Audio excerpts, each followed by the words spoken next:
Hi everyone and welcome. We're down here in my wormery and I'm getting ready to feed.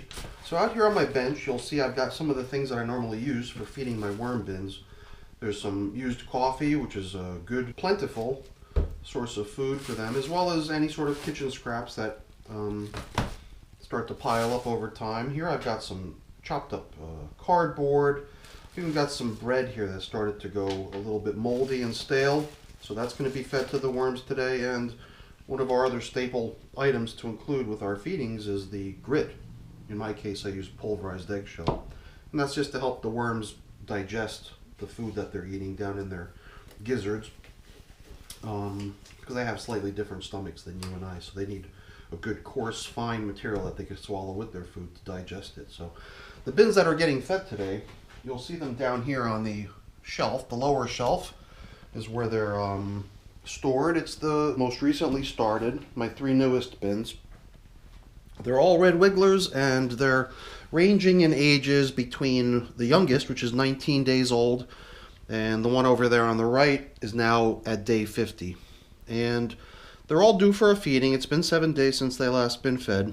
So I'm going to get these up onto the bench one at a time, give them a little bit of feeding, and hopefully we'll see some worms in the process. So let's get up on the bench and get to work. We're going to start with the youngest of the bins, the 19-day-old bin. The 19-day-old bin out of these 3 is the one that has, I believe, the lowest number of worms. And there's sort of an IOU floating around in here. So in other words, this bin is still owed. Whatever remaining worms get baited out of my 2 finishing tubs. I've got a couple tubs that have more or less been deemed as finished compost containers, and the whatever straggler worms might still collect in those bins are the ones that are going to end up in here. So we're going to eventually see a slightly greater number of worms in here over time, but right now it's still running with what I would estimate to be maybe something in the neighborhood of I don't even know, maybe 1,000, probably something in the neighborhood of maybe 1,500 worms.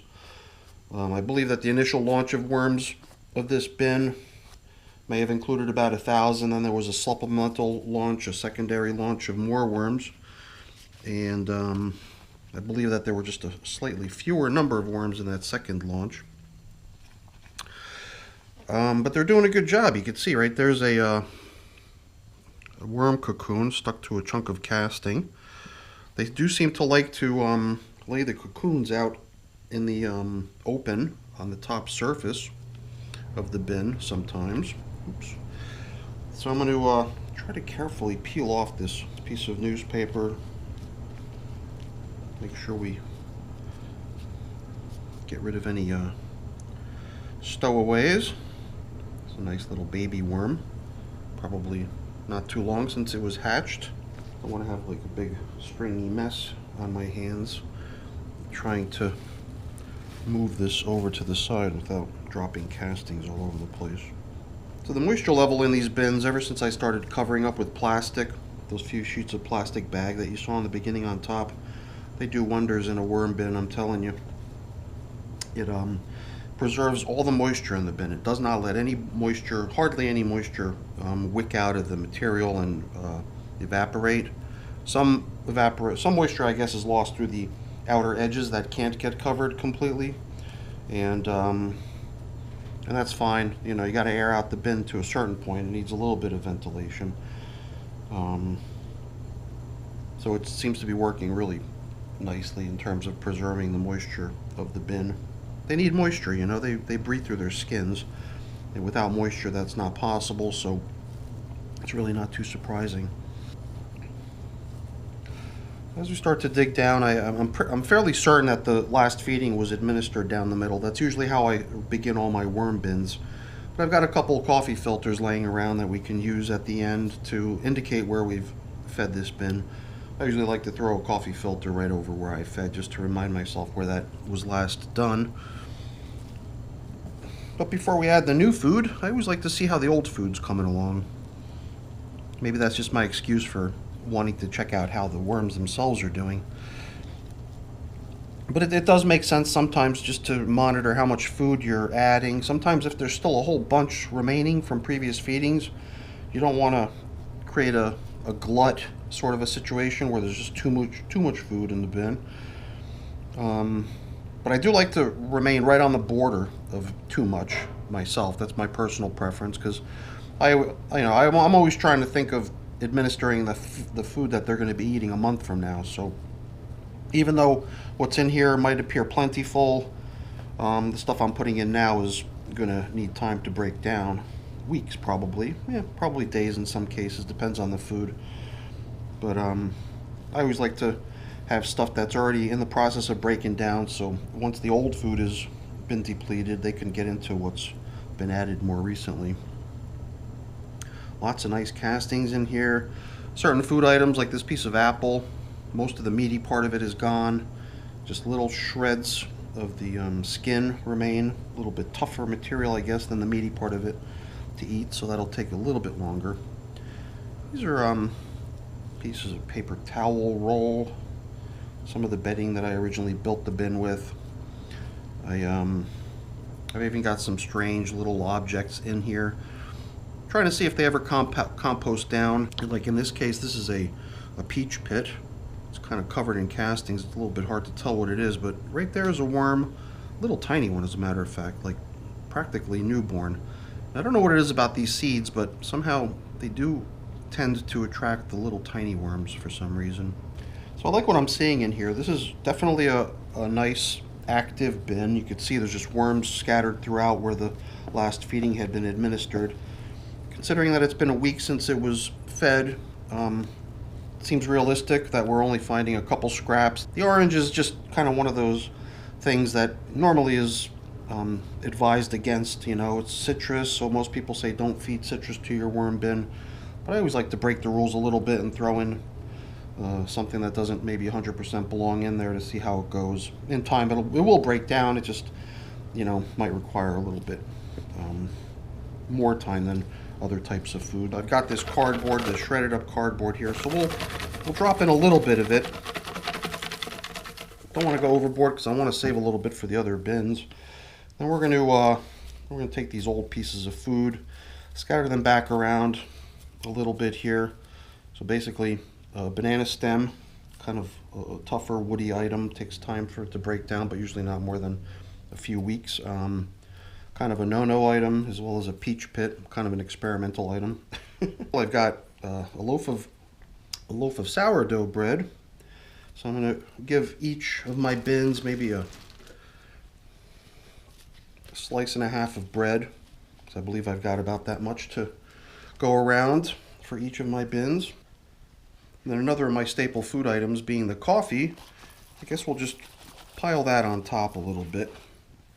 It's kind of a foundation for the food that we're going to add next. So I believe I've got enough here to hopefully add maybe 1.5 handfuls per bin. So I want to have enough for my other two bins. Like I said, I believe that this bin here is, let me take this piece out of here. Like I said, I believe that this bin might be the least populated of these three, meaning it's probably a good idea to hang on to a little bit more food for the other two, because chances are those bins are going to need it more than this one. In fact, let's take this other large chunk of veggie out of here. And we'll go kind of light on the feeding here today. I think with the bread added, it definitely adds volume to the feeding.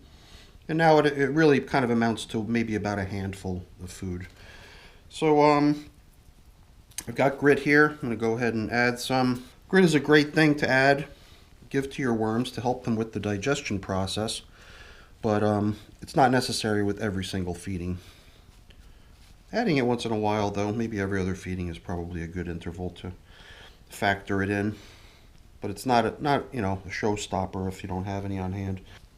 I'm just starting to cover up these worms here a little bit using the existing material that's in here. Definitely, still riddled with stems of leaves. Eventually they'll work down the leafy matter part of it, but the stem, the little stick piece of it, takes a little bit longer, but they'll work that down too in time. But in general, I would say that the pace at which these bins are moving forward in terms of breaking down their material is really nice. A nice quick pace. I mean, there's just tons of castings in here. It's true that when I bring the worms over, I do also bring a bunch of castings along for the ride, so I'm kind of maybe registering a little bit of a false positive here, you know, maybe a little bit further along, or appears to be a little further along than it actually is. But I think we're doing quite nicely. Doing pretty good for a 19-day-old bin. So I'm going to go ahead and, since I didn't find one when I first arrived here, I'm going to go ahead and institute one of my feeding zone indicators into this bin, because maybe I just never got around to adding one. And then we'll do our best to continue to make use of this piece of newspaper here to cover up with. It doesn't seem to be large enough anymore to cover the entire top, but they do seem to really enjoy coming up to the surface and coming up for some of the moisture that condenses off the plastic sheeting that covers the material. And when the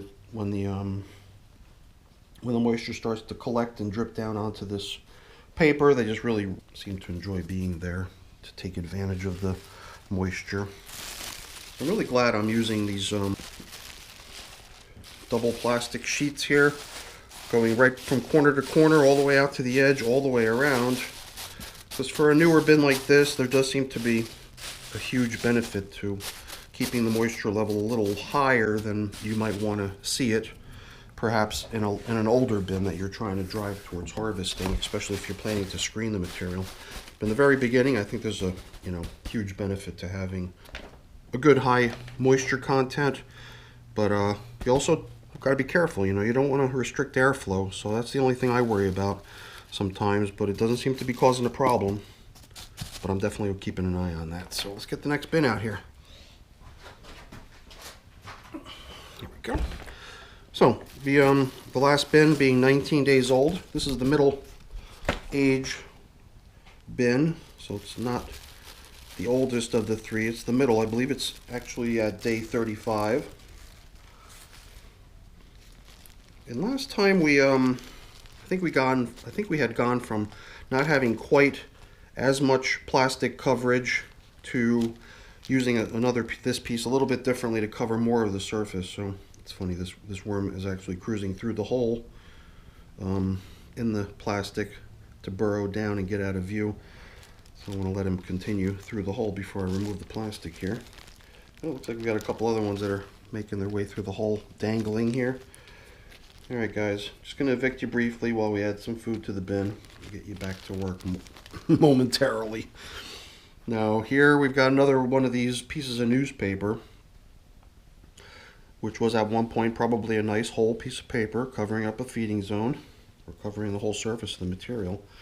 But every time we put one of these things down and come back a week later, it's so cool to just see tons of nice damp, moist castings. It's just all evidence of worm activity.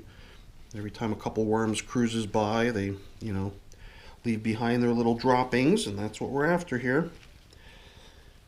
Eat up all the material and give us all your lovely castings. Even though there's a really good moisture level, there's also just a perfect kind of crumbliness to this stuff.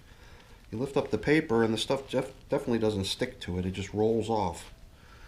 Like little cylindrical chunks, Well, it is, after all, manure. Manure does have, or at least tends to have, sort of a little bit of a cylindrical shape to it. So, just trying to see how much of this newspaper is intact enough to be set aside for ongoing use. I think we got enough there to do another nice little covering of our feeding zone once we get done feeding. Now the only thing with these two older of my bins is that their level is just so high up already. Man, I don't know, how much room do I have? Not much. I mean, if I measure it against my finger, it's only about maybe an inch of room remaining in here. And it's something we've talked about in the past, whether maybe these batches are kind of outgrowing the space they're in and need to be moved into a larger space. That's obviously an option.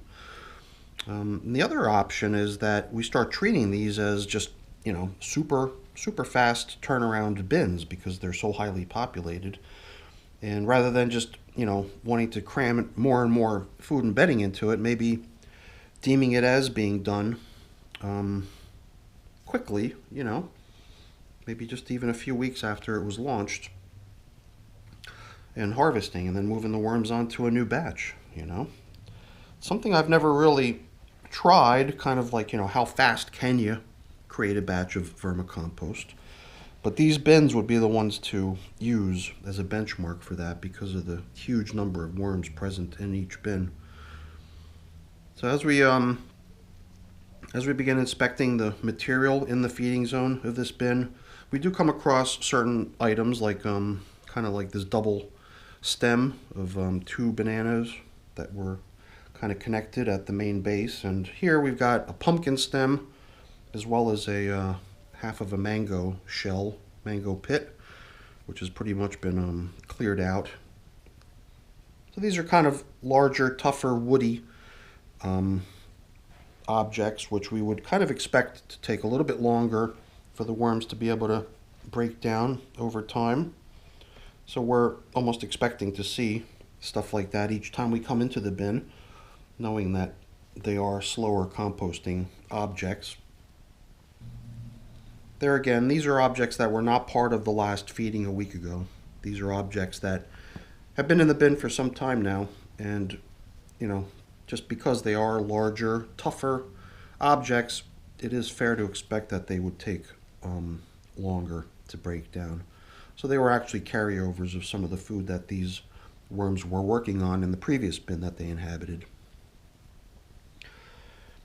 So I'm just treading very carefully here because the stuff is very crumbly, and if I just kind of hit it wrong, then it goes bouncing and wanting to spray all over the table, trying to keep the material in the bin.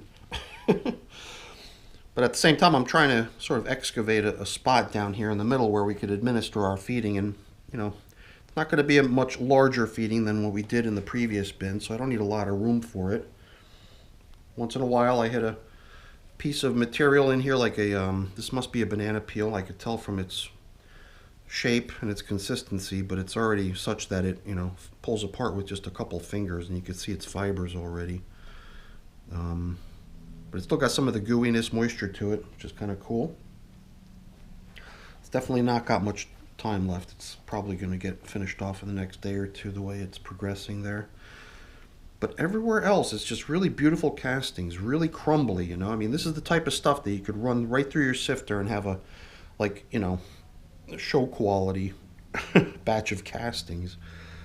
I'm wondering if that might be the next step for this batch pretty soon. I haven't done sifting of my castings in some time. I've usually depended on the method that tries to provide a more luring space for the worms to be attracted to, and basically be attracted out of their finished castings so that they just be scooped out and used. But there's also other methods for harvesting your castings, getting them away from your worms, or depends on how you think about it, I guess. All right, let's get this bin fed. Here too, I've got a couple slices of bread to start with. We can then also, like we did earlier, start dropping in some of these older food items, very similar as you saw, experimental, tough, large objects, in addition to some kind of no-no objects. Another piece of orange. Here's some things that are probably going to be gone in no time, banana stems, and here's another mango pit. So on top of this existing stuff, we can drop in our next feeding here. I don't want to be too stingy with the bedding either. It does seem like there's still scraps of bedding here and there. Almost everywhere I look, I still see pretty good sized pieces of it. But I did come down here with the intention of divvying out what remains of this package of chopped up cardboard. So I'm going to give them half, and I think they'll appreciate it. For some reason, I'm just sometimes a little bit skimpy on the bedding. And I just got to remind myself to not be that way. Before we pile in the food, I guess I'll give them a little bit of grit too. So now we can come over here and scoop in about half of what remains here. and leave enough for the last bin. That looks pretty good. Actually, let's save this piece up here for the last bin. It seems like we got a pretty generous amount in here. Yeah, man, very nice. Just space is the problem here. I mean, I am starting to think that even though this is only a 35-day-old bin, it almost feels like I should just start starving it. Start, driving it towards the point where there's no more food or bedding left and it's all harvestable castings. So I'll have to think about this. If we don't take that route, we're definitely going to need, a bigger box to keep these little monsters in. So we'll level off things here, try to make things flat, maybe pick off some of these bedding type materials off the top surface, drop them down into the feeding zone. Although at this point it seems like with a bin with this many worms in it, probably doesn't matter where you put stuff, there's worms everywhere gobbling this stuff up. Love to hear people's ideas, even though it's only a 35-day-old bin, what do? We start starving it, kind of commit to not giving it more and treating this as kind of a full bin. And because of that, because of the capacity constraint, we just start steering it towards the point where we can harvest it. I mean, I'm usually not a big fan of that because then I've got nowhere to put my kitchen scraps. Every time we kind of suspend the ongoing feedings of a bin to help steer it towards completion, that always kind of puts me down one less composting container. But that's always solvable too. I can always solve that problem by creating a new one, spawning off a new container using my existing worms, because there's always plenty to start up a new batch, that's for sure. So I'm just trying to see what we can still salvage out of these pieces of paper here. See if I can kind of come up with a semi-consistent covering across the surface here. Give the worms a cool place to come up and enjoy the condensing moisture that collects down here under the plastic. And I guess like we did in the last bin too, let's do the same. Let's go ahead and give them a fresh feeding zone indicator. How's that? All right, things are looking very nice in this bin, I've got to say. Very, very nice bin. I'm going to restore the plastic coverings almost exactly the way we had them, because it just seems to be working so nicely. And because they're already dirty in certain spots, so we'll just try to keep the clean parts clean and let the dirty parts be dirty. That should just be fine. And I think that the determination we made on these bins is that, letting them go for more than a week without feeding them is not a good idea, because they are very busy and hungry bins, and they're going to eat whatever you give them. So this is a very capable population of worms here. It's really just, deciding what we want to do next with them and tailoring our next actions to help steer things in that direction. So, all right, on to the 50-day-old bin. Alrighty, on to the last bin, 50-day-old bin. Now this 50-day-old bin doesn't seem to be keeping up with the other bins. I've been trying my best to keep them all in sync with each other, but the one thing that's obvious here is that the plastic that's covering up the material is not going all the way out to the edges the way it does in the other two bins. So if I was really striving for apples to apples sort of setups, we could certainly consider that as one thing we could still do here to help drive further consistency between the two bins. So let me fold this in such a way that the clean portion is out. Don't end up scattering castings all over the place. Here we can see where we had previously marked the feeding zone with a coffee filter, which is still in pretty decent shape. Just a couple little holes developing here where the worms have started to chew their way through it. I'm going to move that aside as well. We'll just put it here in the corner for now.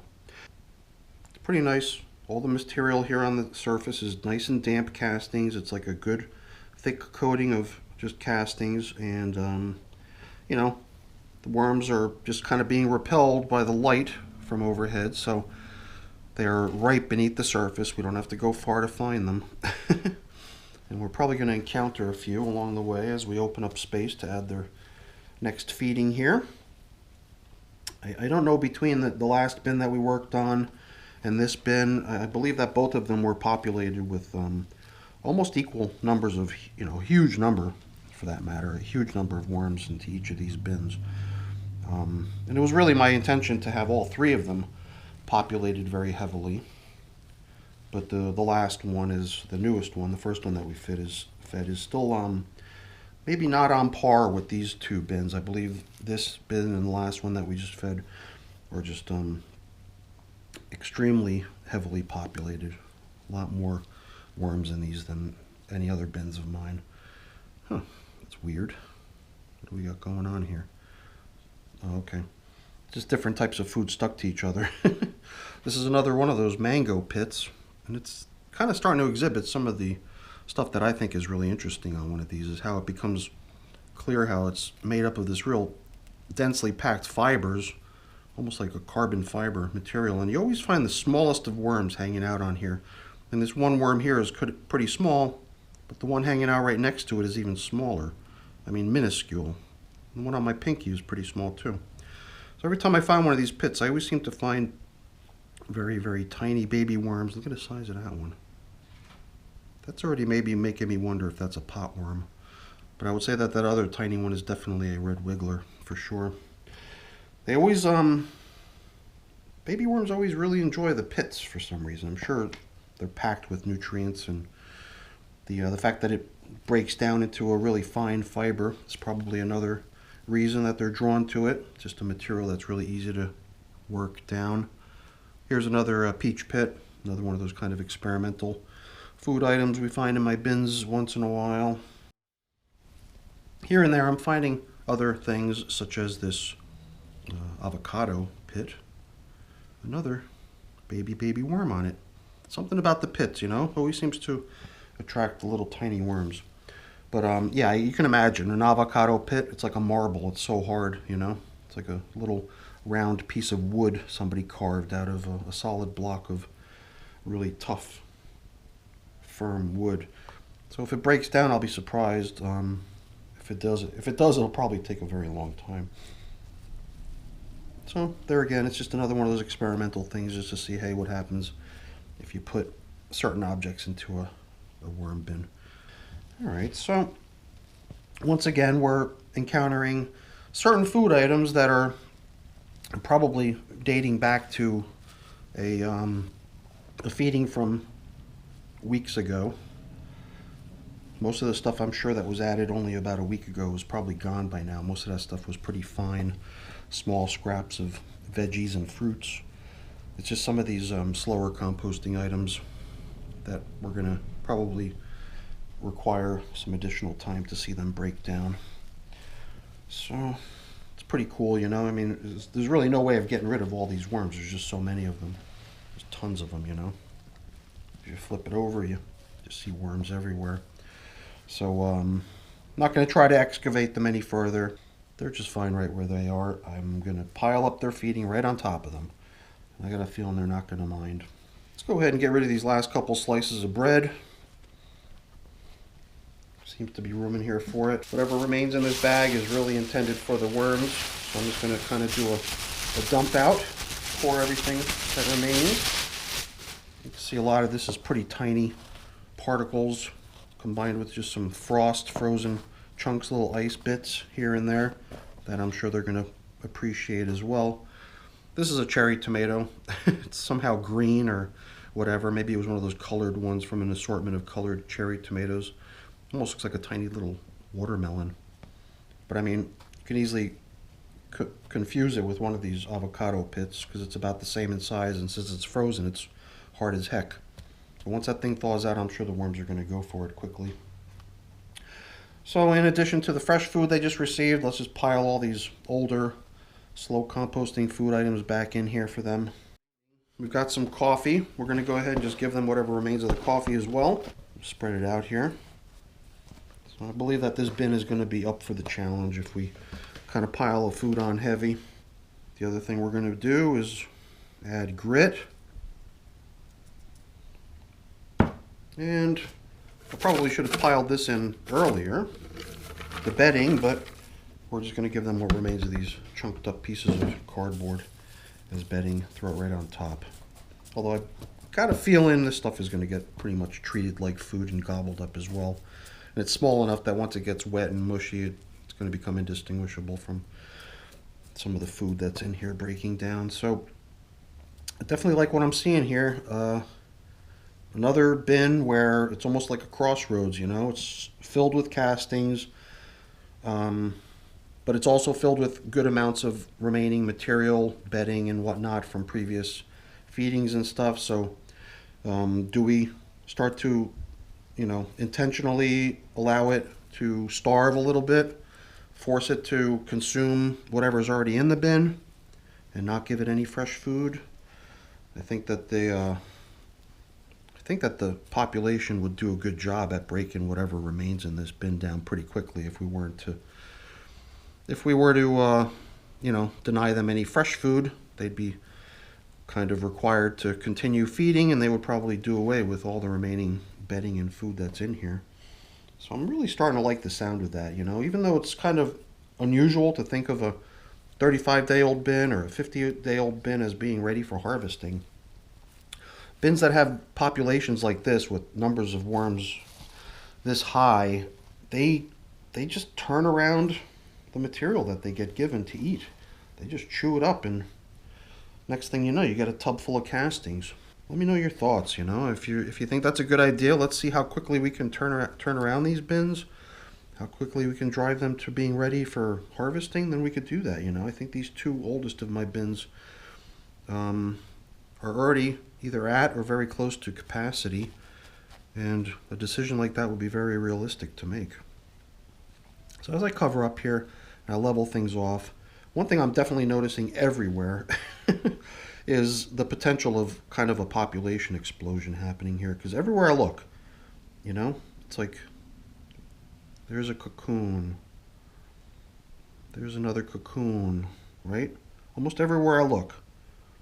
It's something I normally don't look, because maybe I'm just moving too fast and not paying attention or whatever it is. But, you know, if I slow down for just a minute and I try to look around, I find myself faced with, you know, worm cocoons everywhere I look. And there are different shades of color here too, right? So this one being pretty dark in color means it's very close to being ready to hatch, as opposed to maybe a lighter colored one, which might indicate that it was just recently deposited here.